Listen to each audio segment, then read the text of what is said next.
Very good morning, dear students. Welcome to our e-learning classes.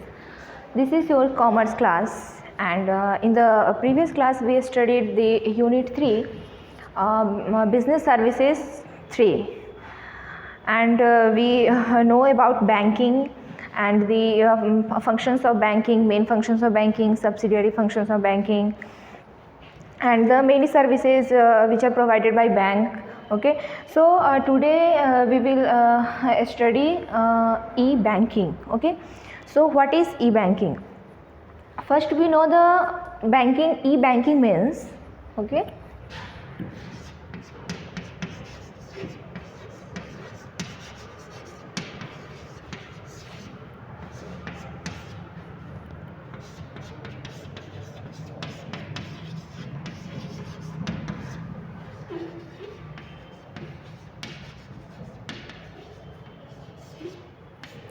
so e-banking means electronic banking.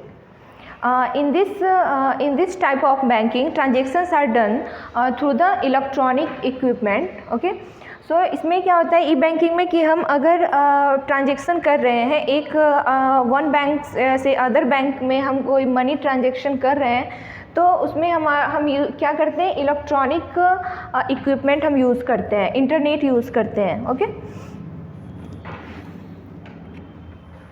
so banking transactions are e-banking transactions are seen in 3 phases. First one is traditional process.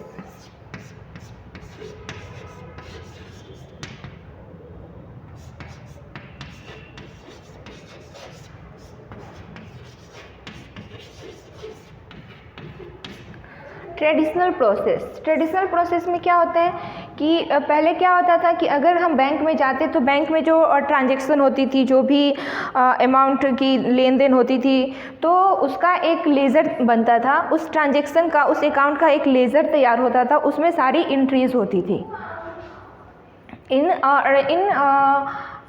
Ancient time. Okay, in earlier time. But अभी क्या होता है कि हमारा जो account होता है वो ई बैंकिंग, उसमें इलेक्ट्रॉनिक यूज़ होता है, उसमें कोई लेज़र तैयार नहीं होता, कुछ भी एंट्रीज हैंड रिटेन नहीं होती है, बट वो हमारा क्या होता है कि कंप्यूटराइज होता है, प्रिंट आउट होता है. बट ट्रेडिशनल में क्या होता था, एक लेज़र जो ट्रांजेक्शन के लेज़र तैयार होते थे, एंट्रीज होती थी, वो हमारा हैंड रिटेन होता था. Okay, this is all about traditional process. Second one is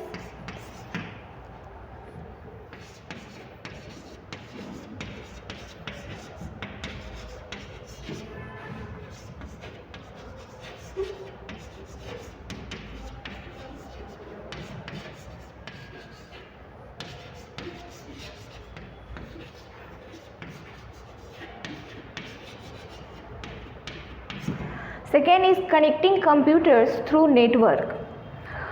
पहले ट्रेडिशनल प्रोसेस आया, उसके बाद कंप्यूटर्स का यूज़ हुआ. बैंक में क्या हुआ कि कंप्यूटर्स को कनेक्ट किए एक बैंक से दूसरे बैंक के जो सर्वर के माध्यम से कनेक्ट हुआ थ्रू नेटवर्क. तो जब लेन देन होने लगी वन बैंक से अदर बैंक में, ट्रांजेक्शन होने लगी, तो वो with the help of computer. Okay,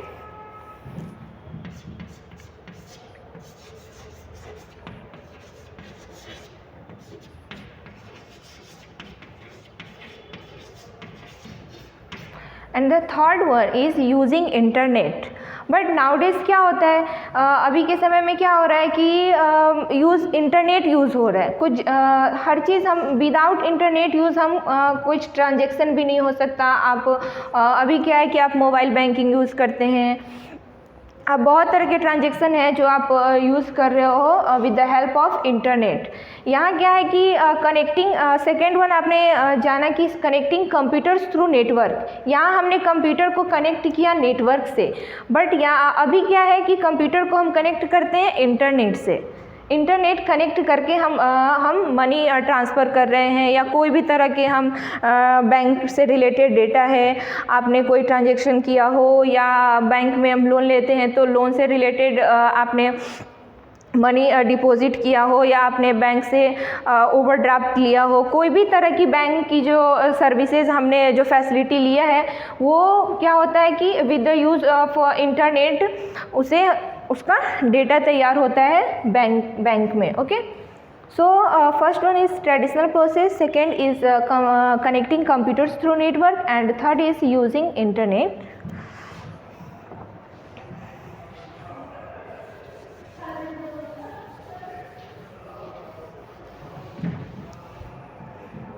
Now we will know the transactions.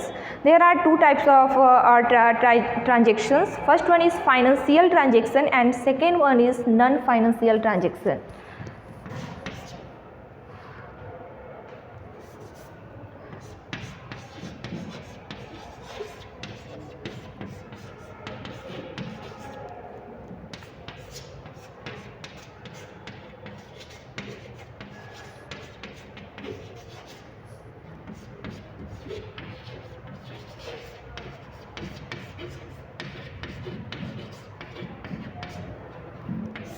Financial transactions, financial मतलब मनी का ट्रांसफ़र होना, मनी का एक अकाउंट से दूसरे अकाउंट के होल्डर के पास मनी का ट्रांसफ़र होना। So this is financial transfer. For example, आप अगर लाइट बिल आप दे रहे हो, या आप गैस बिल हो गए, वाटर बिल हो गए, तो वो हम क्या करते हैं कि ये सब हमारा किस में आ जाता है, फाइनेंशियल ट्रांजेक्शन्स में आ जाता है। Transfer money from one account holder, transfer the money from the other account holder accounts. So this is financial transactions.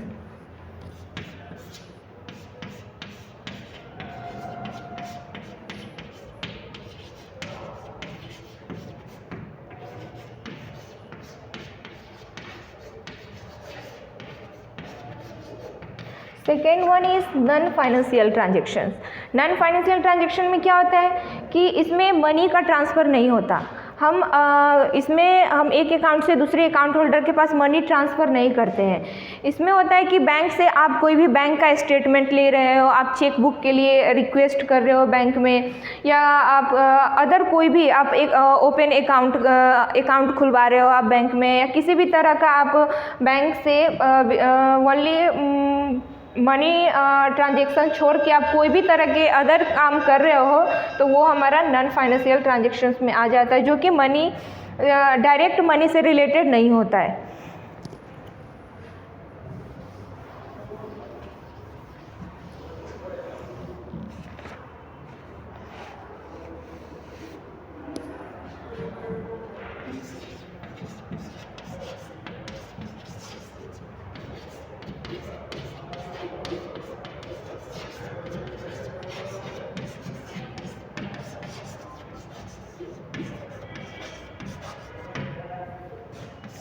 Some services associated with bank. So mainly three services are associated with bank. First is ATM. So we know that the full form of ATM is automated teller machine.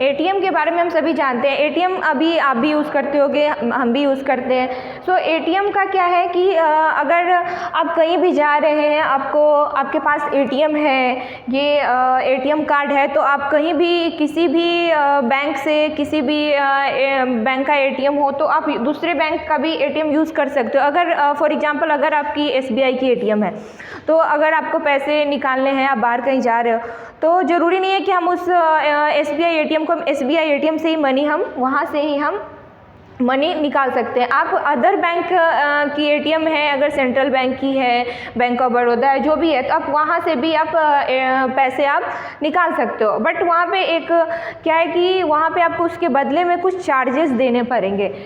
और second thing is that कुछ rules है ATM के कि कुछ amount fixed होती है कि आप पर डे इतने ही अमाउंट आप एटीएम से आप निकाल सकते हो। आप या पर मंथ या पर वीक अलग अलग बैंक एटीएम के अलग अलग उनके रूल्स होते हैं कि हाँ इस SBI है तो आप उसके पर वीक 10,000 निकाल सकते हो, 25,000 निकाल सकते हो। अगर कोई बैंक ऑफ बड़ौदा है तो उसके एटीएम का आप एक दिन में आप 5,000 ही यूज़ कर सकते हो, एक बार में 5,000 ही आप निकाल सकते हो। So this is all about the ATM। Second services is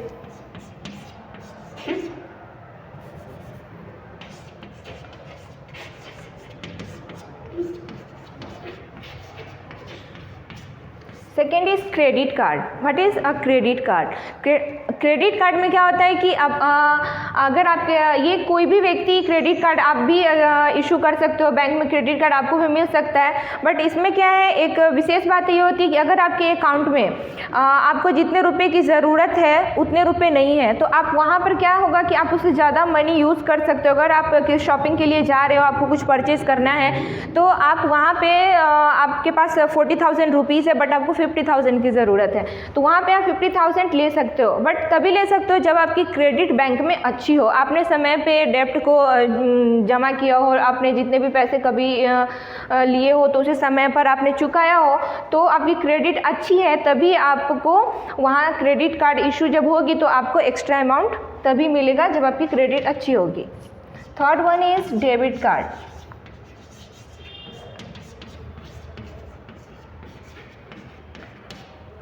in debit card में क्या होता है कि आप उतने ही मनी यूज़ कर सकते हो, उतने ही अमाउंट यूज़ कर सकते हो जितने की आपके अकाउंट में अवेलेबल है, उससे ज़्यादा मनी आप यूज़ नहीं कर सकते हो। आप कोई चीज़ परचेज कर रहे हो तो आप उतने 40,000 आपके अकाउंट में है तो आप 40,000 के ही कोई भी थिंग्स या कोई भी गुड्स हो, कोई भी सामान आपको ख़रीदना है तो आप 40,000 का ही परचेज कर सकते हो, उससे ज़्यादा आप नहीं कर सकते।